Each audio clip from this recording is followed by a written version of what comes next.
दोस्तों, मैं Anil Kumar Juneja, advocate, Delhi high court bar council of Delhi का सदस्य हूं। और आज जब सारा विश्व कोरोना संकट से जूझ रहा है और जगह जगह त्राय त्राय मची हुई है, लाशों के ढेर लगे हुए हैं, ऐसे में कुछ ख्याल भगवान की तरफ भी आता है, कुछ धर्म की तरफ भी आता है। मगर यह कहते हुए बड़ी हैरानी की बात है कि ऐसे समय में भी हमारे कुछ लालची दुकानदार लोग जो कि पैसा बनाने में लगे हुए हैं, ना उनकी दुकान पे किसी तरह की कोई प्राइस लिस्ट है, ना कोई मेनू सूची लिखी हुई है कि भाई वो किस क्या क्या प्रोडक्ट डील कर रहे हैं, क्या उनकी ऑफर्स हैं। ग्राहक जब वो सामान लेता है तो उसको बाद में पता चलता है कि अमुक वस्तु जो कि 90 रुपए की आती थी अब उसको 110 120 की मिल रही है। और उसको ऐसे हालात में, जबकि लॉकडाउन, कंप्लीट लॉकडाउन का अनुसरण करना पड़ रहा है, ऐसे हालात में वो जो बेचारा कस्टमर है वो संतोष कर लेता है कि something is better than nothing. तो दोस्तों, हालात जो चल रहे हैं, ऐसे हालात में अगर आप सही मायने में देखिए तो लोग मिसयूज कर रहे हैं। और इस मिसयूज का बहुत अच्छा उपाय है कि सरकार ने बहुत सारे शिकायत नंबर दे रखे हैं। आप अगर शिकायत करते हैं, अगर आपकी सुनवाई नहीं भी होती तो कोई बात नहीं, आपको डरने की जरूरत नहीं है। आप कंप्लेंट लॉन्च करा दीजिए, उसका कंप्लेंट नंबर जो भी मिलता है आप अपने रिकॉर्ड में रखिए। सरकार ने बहुत अच्छे इंतजाम किए हुए हैं, पार्लियामेंट ने एक्ट पास किए हुए हैं। ऐसे संबंध में हम आते हैं उपभोक्ता संरक्षण अधिनियम। ये क्या है? उपभोक्ता किसे कहते हैं? जब हम किसी चीज को किसी दुकान पर जाके परचेज करते हैं, उसके एवज में हम दुकानदार को पैसा देते हैं या चेक देते हैं या उधार लेते हैं या पार्ट पेमेंट करते हैं, इनमें से हम कुछ भी करते हैं तो हम अपनी जरूरत की चीजों को जो हम अपने उपयोग में लाते हैं, हम उपभोक्ता कहलाते हैं।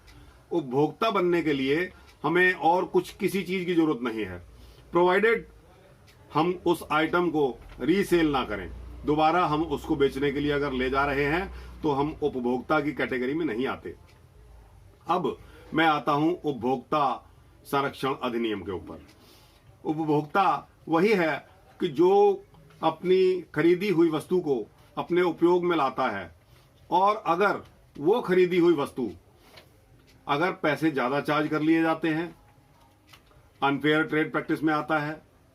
अगर किसी चीज के ऊपर प्राइस प्रिंट नहीं है या जानबूझकर मिटाया हुआ है, वो भी unfair trade practice, restrictive trade practice के अंतर्गत आता है। इन सब के लिए सरकार ने बहुत सख्त कानून पास किए हुए हैं, जो कि उपभोक्ता अधिनियम 1986 के अंतर्गत आते हैं। तो मैं आपको बताने जा रहा था, इसी तरह हम जैसे कोई सर्विसेज लेते हैं, जो सेवाएं सरकार द्वारा दी जाती हैं, तो उन सेवाओं के अंतर्गत जो भी हमें सर्विसेज हम हायर करते हैं, किराए पर लेते हैं, जैसे हम किसी बस में जा रहे हैं, हमने टिकट परचेज किया और उस टिकट के एवज में हमें अपने गंतव्य स्थान तक पहुंचने में परेशानी हुई या कोई नुकसान हुआ, या हम उस स्थान पर पहुंचने से पहले ही रह गए, तो हमारे मन में ग्लानि होती है कि हम इसके एवज में अब कहां जाएं। हमें अगर शिकायत है तो किससे कहें, हमारा अगर उसमें कोई नुकसान हुआ है तो उसकी पूर्ति कैसे करें। इन सब का जवाब हमें कंज्यूमर डिस्प्यूट रिड्रेसल फॉर्म देता है, यानी कि उपभोक्ता संरक्षण अधिनियम 1986। कंज्यूमर प्रोटेक्शन एक्ट 1986 के अंतर्गत जो मशीनरी आती है, सबसे पहले हम वहां अपनी शिकायत लिख करके, अच्छी तरह ड्राफ्ट करके, उसमें अपना नाम, पता, हमें क्या ग्रीवेंस है, किससे है, उसका पता वगैरह वगैरह सब चीज़ों को हम उसमें मेंशन करते हैं और अपनी शिकायत को दर्ज करवाते हैं अपने नज़दीकी जिला उपभोक्ता फोरम में। यानी कि जिस तरह मैं दिल्ली की बात करता हूं, क्योंकि मैं दिल्ली में रहता हूं, तो दिल्ली को हमारे यहाँ 11 जिलों में बांटा गया है। सरकार का प्रयास है कि सब के सब 11 जिलों में कोर्टें यानी कि न्यायालय होने चाहिए। सभी जिलों में उपभोक्ताओं के लिए इस तरह की कोर्ट होनी चाहिए, जहां कहीं भी किसी उपभोक्ता को कोई परेशानी आती है उसका अनुदान, उसको किस तरह उसको रिड्रेस करना है के लिए मशीनरी होनी चाहिए। तो सबसे पहले आता है consumer dispute redressal forum. Consumer dispute redressal forum सबसे पहला हमारा फोरम है, जहां हम अपनी शिकायत जाकर दर्ज कराते हैं। उसके बाद नंबर आता है हमारी कंप्लेंट का। वहां हमारी कंप्लेंट की, हमारी शिकायत की सुनवाई होती है। वहां बैठे हुए जज साहिबान यानी कि एक चेयरमैन और 2 मेंबर्स उसमें होते हैं। 2 मेंबर्स में भी मैं बता दूं आपको, एक सामाजिक कार्यकर्ता होता है जिसको भी अनुभव होता है, और इसी तरह एक लीगल साइड से होता है जिसको कि कानून का ज्ञान होता है। इस तरह 3 मेंबर्स हमारे जिला उपभोक्ता फोरम में बैठते हैं। हम उनको अपनी जाकर के शिकायत सुनाते हैं। अगर वो शिकायत सुनने के बाद वो संतुष्ट होते हैं तो पहला स्टेप आता है नोटिस इशूड, यानी कि दूसरी पार्टी को नोटिस जारी होना है।